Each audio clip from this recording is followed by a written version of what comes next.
will continue with the central limit theorem and its applications. This example I have taken from Sheldon Ross's book on probability theory. See, the idea here is that civil engineers believe that W, the amount of weight in units of 1000 pounds that a certain span of a bridge can withstand without structural damage resulting, is normally distributed with mean 400 and standard deviation 40. So, the weight which the bridge can withstand is a random variable, and so it is normally distributed with mean 400 and deviation 40. Suppose that the weight, again in units of 1000 pounds, of a car is a random variable with mean 3 and standard deviation 0.3. So, the different cars will have different weights. So, therefore, again we have treated this as a random, in this example the weight of a car is treated as a random variable, and therefore, the distribution is normal, approximately normal with mean 3 and standard deviation 0.3. Okay. How many cars would have to be on the bridge span for the probability of structural damage to exceed 0.1? Okay. So, at a particular time how many cars are there, and then the weight of these cars exceeds the weight which can cause the structural damage, and so we want the probability of this whole random of this event to be more than 0.1. So, we want to estimate that. We want to estimate the number of cars that would be on the bridge. So, so that the structural damage can occur. Okay. So, we begin by defining P n as the probability that there are n cars on the bridge whose weight exceeds W, because that is where. So, the event is this, that when it exceeds W, the structural damage can occur. Okay. So, therefore, this is same as P n. So, this is x 1 plus x 2 plus x n greater than or equal to W, and that would be you can rewrite this as probability x 1 plus x 2 plus x n minus W greater than or equal to 0. Okay. Now, excise where excise is the weight of the ith car, right. Xi denotes the weight of the ith car. So, this is the total weight of the n cars which are on the bridge at that time. So, and therefore, by central limit theorem, because for n large we have said that when they are identically distributed random variables, independent random variables, because the weight of each car is independent of the other. So, then sigma x I sigma x j j varying from 1 to n would be approximately normal with mean 3 n and standard and variance 0.09 n. Standard deviation is 0.3. So, the variance of the weight of a car is 0.09, and therefore, the variance of the n cars is 0.009. Right. So, this is approximately this. Now, W is independent of the xi's, because the weight that the bridge can withstand is independent of the weights of the individual cars, and therefore, when I write sigma x I minus W, this is also approximately normal. Yes. And we will again revisit all these summation of random variables and their distributions, but right now we have enough machinery with us to say that sigma x I minus W, because this is normal, approximately normal, this is normally distributed. So, sigma x I minus W is also approximately normally distributed, and the expectation or the mean of this normal variate is 3 n minus 400, that is minus W. So, mean of sigma x I varying from 1 to n is 3 n, and this is 400. And the variance of course becomes with the plus sign, comes with a plus sign. So, because they are independent, so variance of this plus variance of W, which is 1600. So, this is the variance, and therefore, I can standardize. So, the whole idea is that this is my this is the variate I am looking at, and I have said that this is standard, this is normally distributed with mean 3 n minus 400 and variance this. So, when I standardize, I will say this minus the mean divided by the standard deviation. So, that is standardized. So, now z is the standard normal variate, and the event. So, when I standardize this, this probability now can be written as probability z greater than or equal to. So, on this side it will be minus of 3 and minus 400, I mean bracket minus 400 divided by the standard deviation, right. So, when I do this operation, I mean this probability is the same as this probability, right, because this I have standardized the normal variate to a normal variate, standard normal variate by dividing by subtracting the mean and dividing by the standard deviation. So, therefore, this is equal to this, right, and so z is approximately normal, and now we want this probability to be greater than or equal to 0.1. Yes. And so, we look up the tables for the standard normal, and we find that when z is greater than or equal to 1.28, this is approximately 0.1. Okay. So, from the normal tables I get that this number should be 1.28 for this to be equal to 0.1, and therefore, greater than or equal to, you want. See, the whole idea is that if the number of cars n is such, so now this number I can say that is equal to 1.28.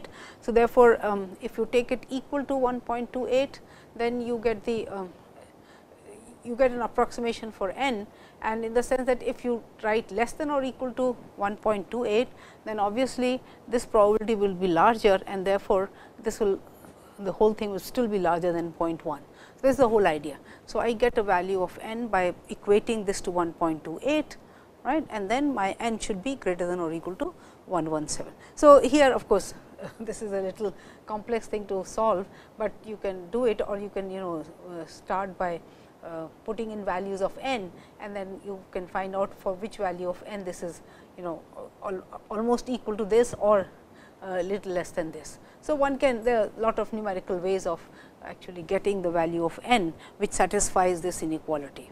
So, we can do that, right, and therefore, it turns out that n greater than or equal to 117 satisfies the above inequality. And so, that means, if there are more than 117 cars, then the structural damage may occur with probability 0.1. So, there is a chance of 1 in 10 that the bridge will suffer structural damage.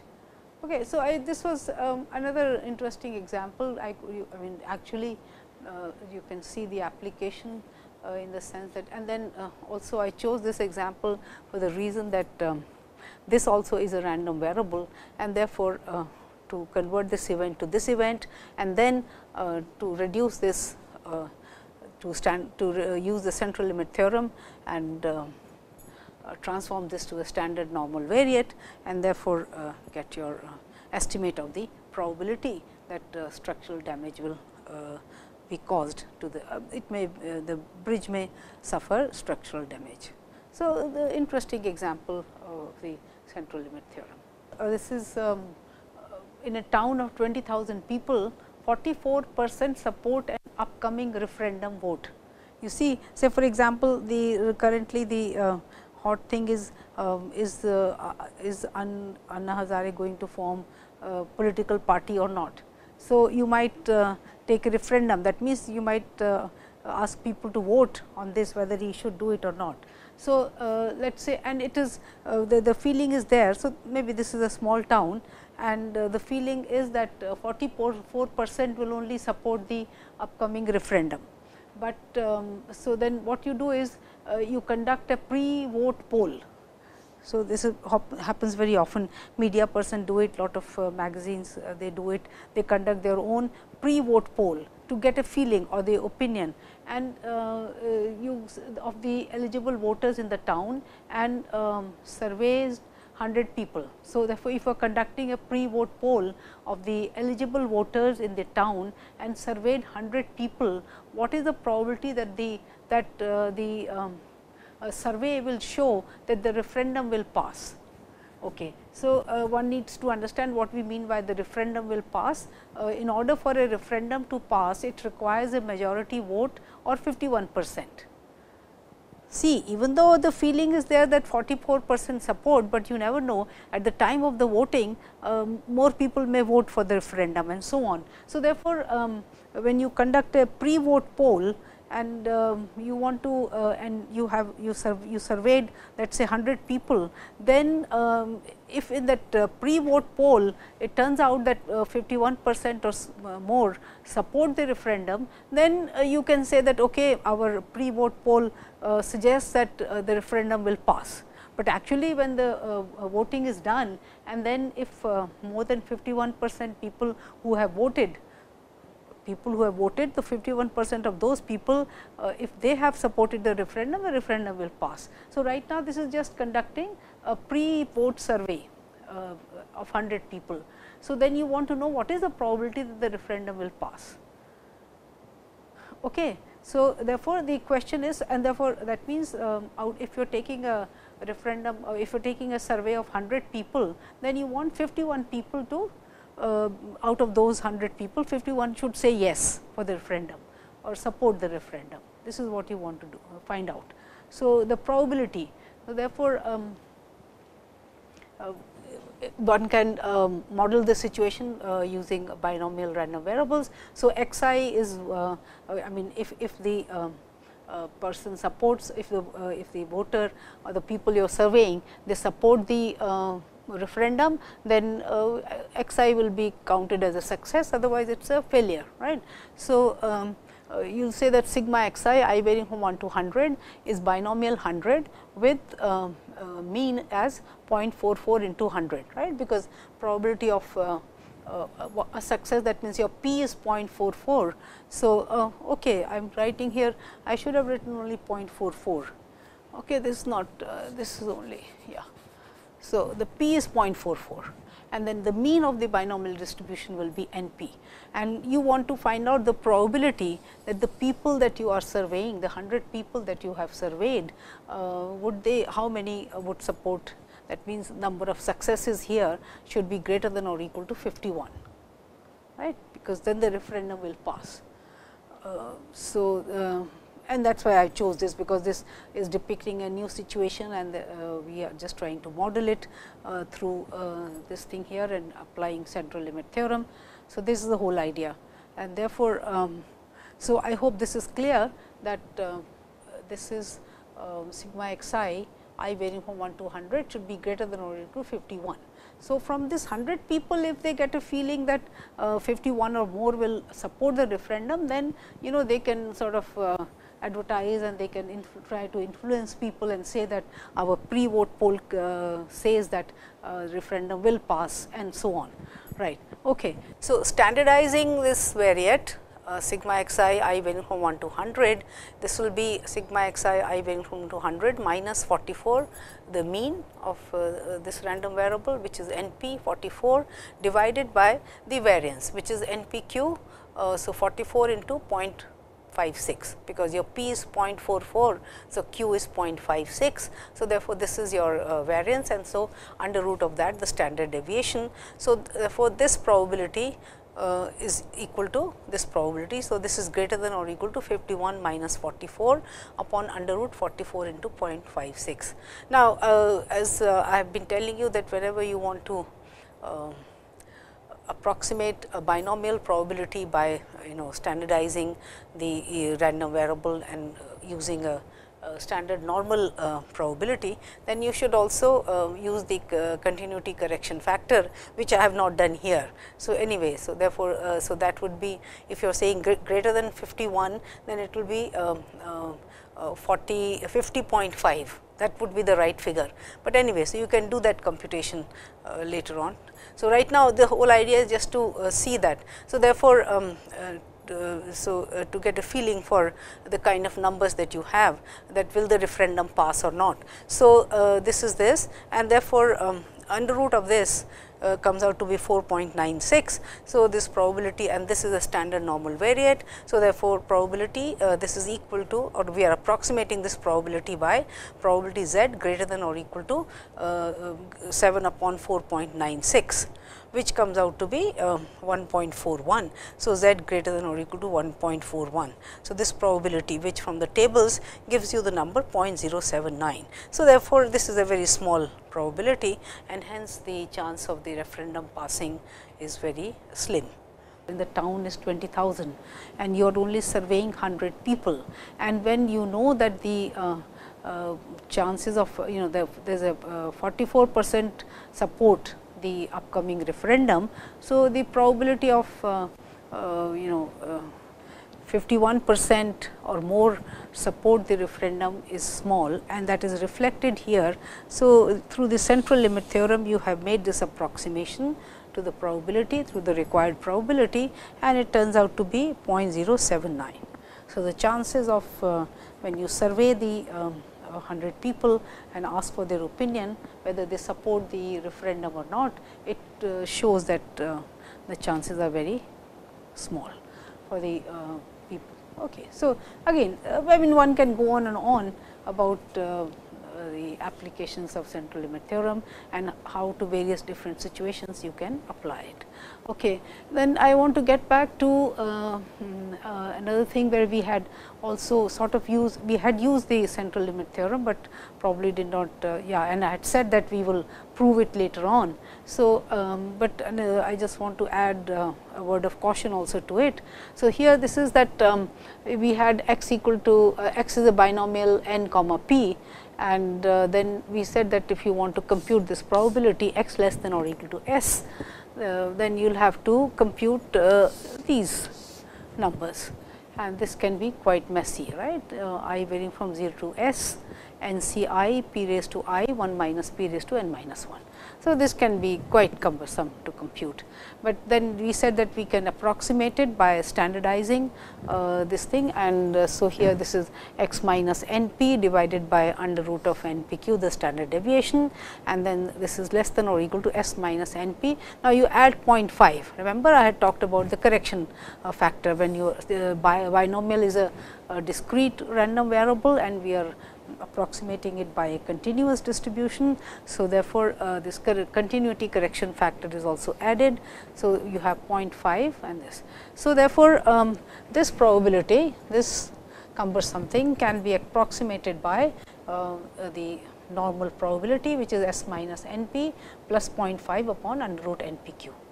So, and we look up the normal tables and we can compute this number. Now, the thing is that of course, when you are approximating, the question does arise how good an approximation it is. And see, what happens is that when for a binomial distribution, if your p is close to half, then the binomial distribution is symmetric, right, in the sense that the values keep on increasing and decreasing in a symmetric manner. And then because normal itself is also a symmetric distribution about its mean, therefore, a normal distribution will give a good approximation as long as your p is close to half, because then you are approximating a symmetric distribution, a discrete symmetric distribution by a continuous symmetric distribution. And so, but when your p is away from half, then your binomial will be skewed maybe to the right or to the left, and in that case it is not necessary that your normal distribution will give you a good approximation of the binomial probabilities. Now, it is said often that if your n p is greater than or equal to 30 or n p into 1 minus p is greater than or equal to 10, then the central limit theorem will always give you a good approximation of the binomial probabilities, but these are empirical statements, right. In some cases, it may turn out that when you have n p greater than or equal to 30 or n p into 1 minus p greater than or equal to 10, you may get good approximations, but it cannot be said that this will happen all the time, because certainly symmetry plays a role. And for p small and n large, such that n p equal to lambda is moderate. So, then in that case Poisson approximation may be a good approximation. And I had when we were discussing discrete random variables, I had shown you that how Poisson probabilities can approximate your binomial probabilities, but then of course, the condition was that p is small and n is large and n p is moderately small, is a reasonable number, then Poisson may give a good approximation for the binomial probabilities. So, with this word of caution, of course, we can these approximations can be used and they are very helpful. And so, I just thought that once we have talked about the central limit theorem, we have proved it and shown its applications. I will just revisit what we had done earlier when we talked about approximating the binomial probabilities by standardizing the variate, normal variate, and reducing it to a standard normal variate and then computing the probabilities. Okay. Now, which has problems for you to try on Chebyshev's inequality, central limit theorem and law of large numbers, weak law of large numbers. Now, the first problem is straightforward. It says that a random sample of size n equal to 81 is taken from a distribution with mu equal to 128 and standard deviation sigma equal to 6.3.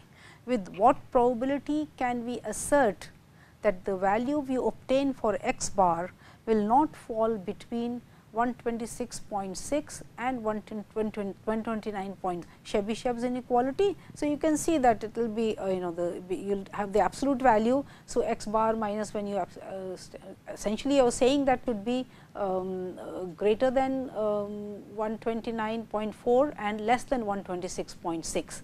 So, I have given it specifically because I want you to then convert it to in the form of when you are saying that it is when you apply Chebyshev's inequality or the central limit theorem.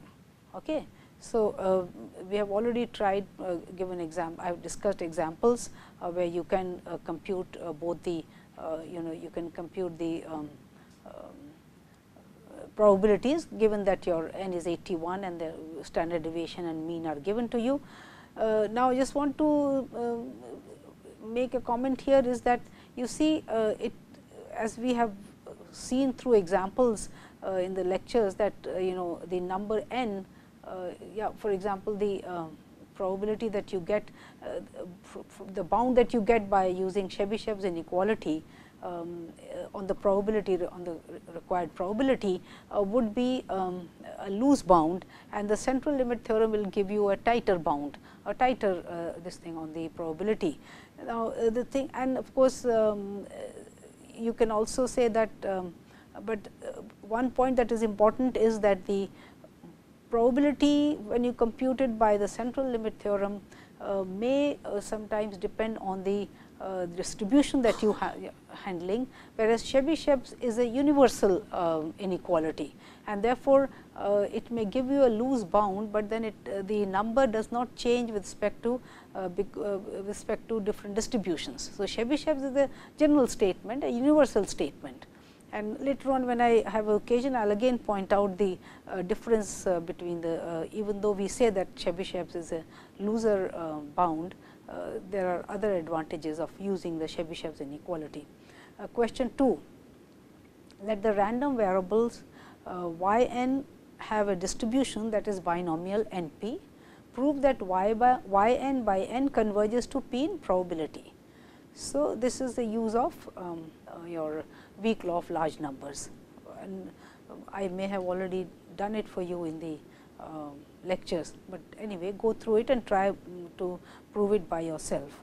Then the third problem is consider the sequence of x n, consider the sequence x n of random variables, where p n is x, probability of x n equal to x is 1 if x is 4 plus 2 by n and 0 otherwise. So, now here you see the probability. So, x n is equal to x, the probability of that is equal to 1 if x is 4 plus 2 by n. Does it converge in distribution to some random variable x? So, that means find out the you will define the cumulative distribution function as n goes to infinity. Can you find a distribution bridge? If so, find the distribution function of x, show that the sequence x n converges in probability to x also. Okay. So, should be interesting thing, but we go by the basic definitions and then try to solve the problem. Okay. One x 2 x n are identically independently distributed random variables with density function f x equal to 1 by theta and 0 otherwise. Yeah, it should be equal to this 0 less than theta less than infinity. let Mn be max of x1, x2, xn. Okay, so Mn is the random variable which is the maximum of these n sample values. Find the distribution function Fn of Mn. Does Fn converge to some f? Yes, it will, and see, but we will not talk much about it, because okay, the second part is a little difficult part, but you can certainly see that Fn will converge to some f. So, find the distribution function Fn of Mn. So, that part is okay, that you can do through the tools that you have already learned, right, because when you find out the to find the distribution function, you have to say probability Mn less than or equal to t.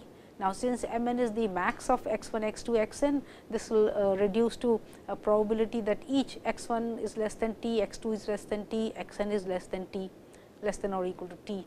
And since they are independent, this will reduce to probability x1 less than or equal to t raised to n. So, therefore, you can sort of do it in the regular way, and then see if you can get a feeling for the convergence of Fn. That is all. We will not talk in detail about it, because this becomes a little complex. If you are given that f x is 1 upon x square and x varies from 1 to infinity, 0 elsewhere. So, this is how you are defining this PDF, and this is the PDF of a random variable x. Consider a random sample of size 72 from the distribution having this PDF. Right. So, that means the sample identically independently distributed random variables, there are 72 of them.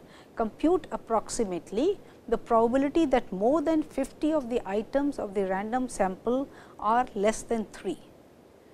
See, the thing is now that the problem I have included its problem, because there is 2 steps. See, first is that you want that a probability that more than 50 of the items of the random sample are less than 3. So, there is a probability, I will use this here. See, you are given that f x is 1 by x square, 1 less than x less than infinity. Right. So, you are wanting to find probability x less than or equal to 3. This is the problem, right, that more than 50 of the items of a random sample are less than 3. So, this is x less than or equal to 3, this will be 1 to 3 of 1 by x square dx, right. The probability that a random variable which has this PDF. So, then the probability of x less than or equal to 3 will be given by this, which is minus 1 by x from 1 to 3. Right. So, this comes out to be minus 1 by 3 plus 1, which is 2 by 3. So, now what I will do is, you are selecting a sample of size 72, and we will say that if a sample has a value less than 3, then that is a success. So, therefore, the probability of a success would be 2 by 3. So, now this gets converted to a binomial random binomial situation. So, where we are selecting a sample of size 72, and we say that if a sample value is less than 3, then it is a success. So, that means now the question is that with from a binomial 72 comma p 2 by 3, I want a sample of the items. So, more than 50. So, that means you want that if you are writing sigma xi. So, random variable x coming from binomial 72, maybe I can write it here. So, essentially what I am treating is that x is binomial 72 and this is. So, I am wanting that probability x is greater than or equal to 50. And so, when you standardize, this will be x minus the mean is 2 by 3 into 72, which is this is 24. So, 48 and that will be 1 by 3. So, 9 16 4. So, this is greater than or equal to 50 minus 48. Oh, that is 4. This comes out to be 9 8 6, right, by 4. So, this is the whole thing. Okay, so, that is why I chose this example. So, therefore, you have converted this to binomial situation, and then you are computing the approximate probability that more than 50. So, here again I am now using the central limit theorem, I am standardizing the normal, the variate there, and then therefore, you are computing the approximate probability, because to compute the actual probability would be you will have to sum up those 72, 50 and beyond the binomial probabilities for 50, 51, 52 and 72. Okay. Fine. So, this is this problem. Now, let us go to measurements are recorded to several decimal places. Each of these 48 numbers is rounded off to the nearest sum of these integers. So, when you say rounding off, that means if sum of the original 48 numbers, if the decimal is below 0.5, below 5, then you you drop the decimal number point, and if it is 0.6, 0.7, then you take it to the next integer.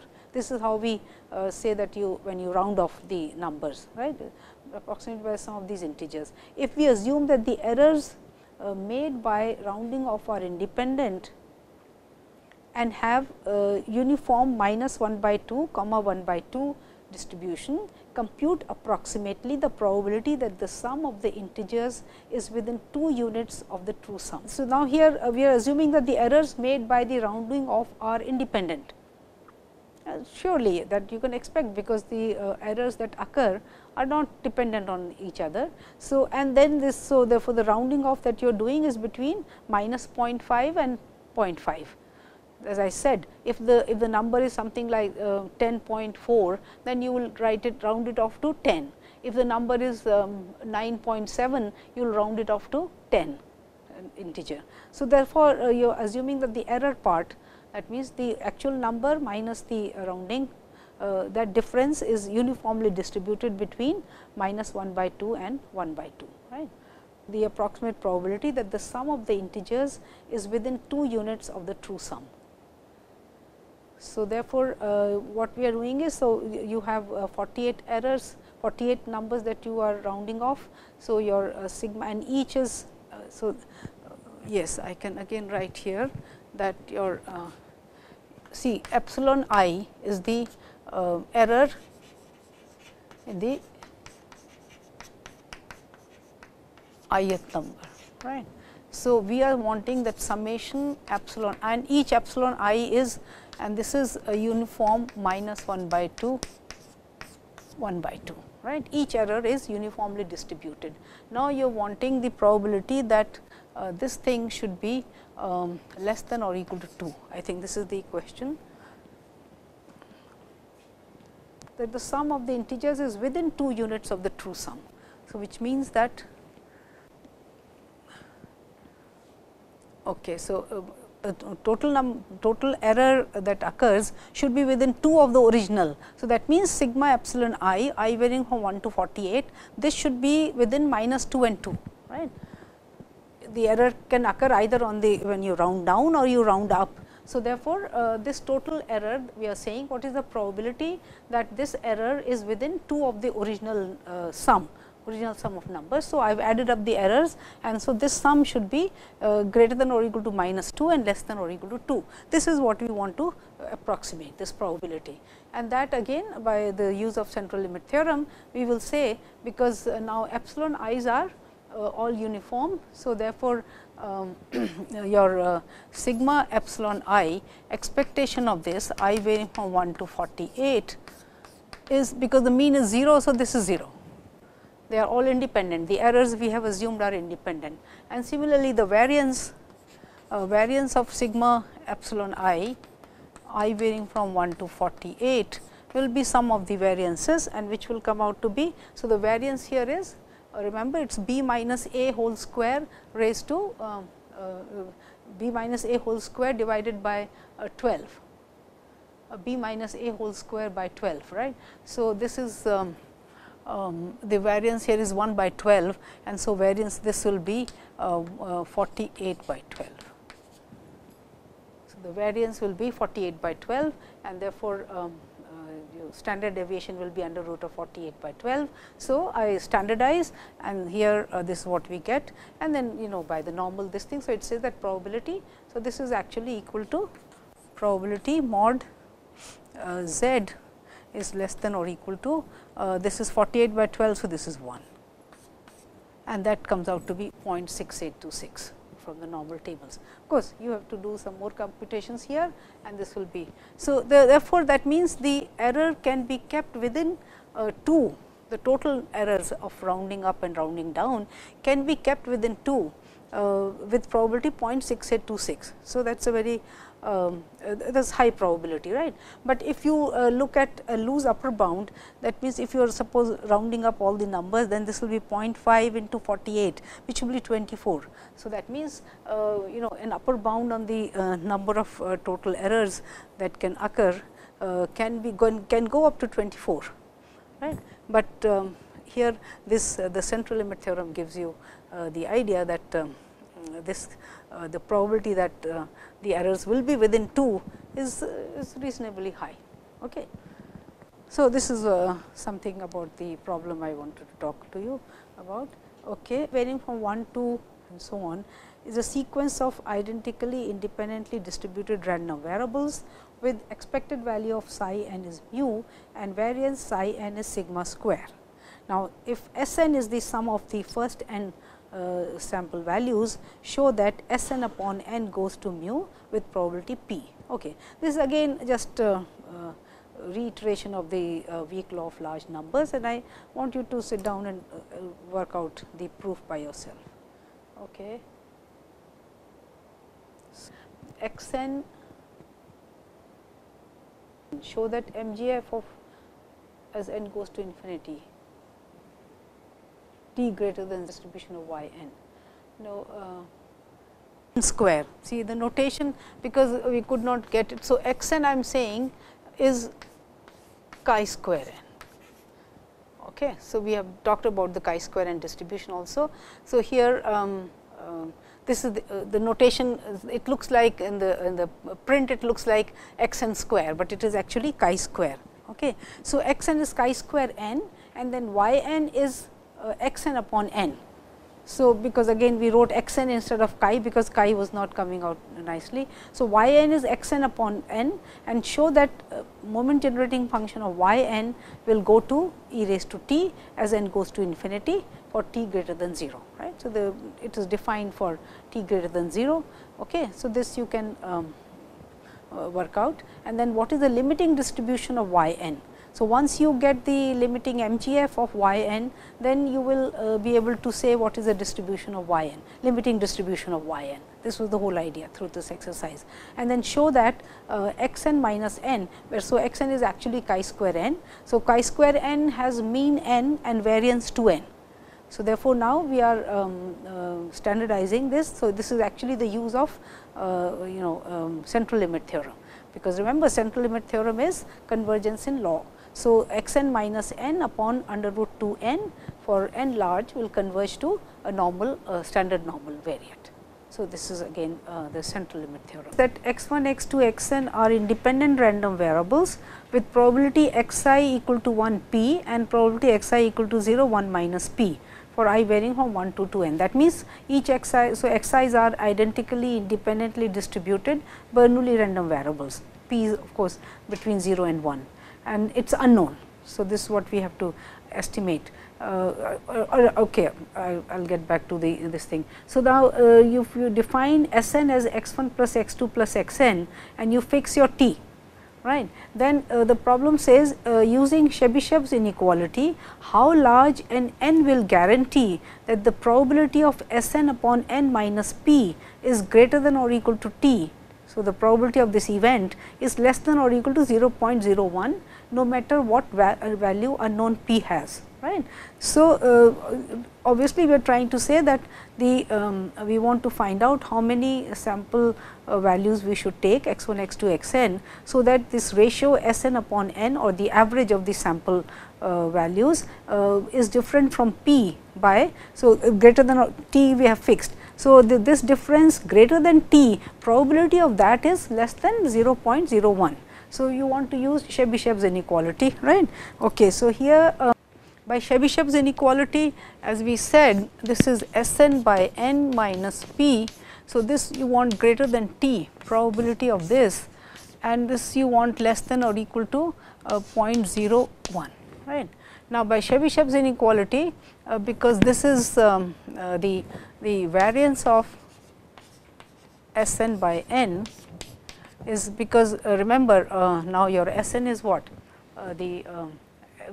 each x I is Bernoulli. So, therefore, this is binomial, and so this is the variance of S n is n p q, and so 1 by n this will be n square. So, this is p q by n. So, therefore, by Chebyshev's inequality, this probability is less than or equal to this is p q by n into t square, right, and this you want to be less than or equal to 0.01. So, now what it says is p is unknown. So, q is also unknown, and therefore, no matter what the value of p is. Now, since maximum of p q, we have already gone through this in the lecture also, maximum p q is 1 by 4, right. So, if I take if I write the maximum value here, since n is in the denominator, so this will I will get the value of n which is larger, which is smaller. See, what I am saying is that this probability is less than or equal to 1 by p q by this 1 by 4 into n t square, right, and this we want less than or equal to 0.01. So, suppose I put this equal to 1, equal to 0.01, then this tells me that my n should be equal to, from here n should be equal to, if you take n to this side, it will be 0.04 into t square, right. And since I have written, see, so this value has come, so 1 by 4 is the maximum value of p q. So, now that means for n greater than or equal to this, this will always be satisfied, less than or equal to 0.01, right. Can you see that? See, here I am writing the maximum value, this upon n t square is less than this. So, n would be greater than or equal to this. So, I am taking it, so if I put the maximum value here, then obviously I get a value of n which will meet this inequality, right, because n will be greater than, otherwise if I write the actual value of p q, then what I get, the value of n would be smaller than what I am getting here. So, therefore, this will always satisfy this inequality, this is the idea. So, therefore, by Chebyshev's inequality, this is the thing. Now, part 2 says that using CLT find the approximate n needed, so that, now here you see it has put the word minimum of this probability, and the probability here is the complement of the event that you had in the part A, right. So, therefore, it is the same thing, because here the probability of less than t is greater than 0.99. So, exactly, but the minimum part I will explain again here, because this is now by central limit theorem. By central limit theorem, minimum this. So, minimum this probability will be attained when I put the maximum value of this, and therefore, the minimum, when you write this here, this will be twice phi and root n into t, and this is 1 upon 4. So, 1 by 2. So, that the 2 also comes here. So, this minus 1. So, that satisfies this, and now you want to compute again, this you want to say is equal to 0.99, which means that 2 of phi 2 root n into t is equal to 1.99, and now you can continue. And in fact, you will find out the value of t, because I think well, okay, maybe we will complete the problem. So, this is 2 divided by this 0.99, right, and the corresponding z value here, I think from the tables, if you look up your, it says that 2 root n t is 2.57. I mean, I think that is the thing. And so, you can compute root n from here. And now, what it says is, again, since you have the numbers, I mean, in this case your n square comes out to, your n comes out to be equal to 2.57 divided by 2 into t whole square, And in the third part, it asks you to, when you fix the value of t, I think the value of t is given 0.01. If you do this, then it wants you to compare.